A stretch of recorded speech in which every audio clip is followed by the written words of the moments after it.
Mohammad Kashif Sabrani, chairman all Tajiran Sindh Ittehad. इस साल मवेशी मंडी जो है वो नाजरन बाईपास पे लगाई गई है।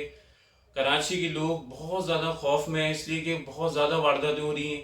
इंतज़ामिया ये कहती है कि कुछ भी नहीं हो रहा, कोई वारदातें नहीं हो रही यहाँ पे सिक्योरिटी, लेकिन ऐसा नहीं है। ना वहाँ साफ़ी महफूज है, ना कोई अदाकार महफूज है, ना वहाँ कोई ताजिर महफूज है, कोई भी महफूज नहीं है। वहाँ की पार्किंग का ये आलम है कि गाड़ियाँ तक चोरी हो रही हैं, बाइक्स चोरी हो रही हैं, ना रेंजेस नज़र आती है, ना पुलिस नज़र आती है।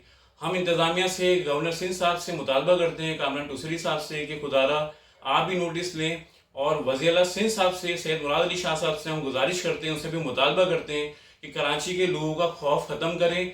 वहाँ पे रास्तों में जो स्नैप चेकिंग करवाई जाए, और जो वहाँ पे मंडी लगाई गई है नाजरन बाईपास पे, उसको फुल प्रूफ बनाया जाए।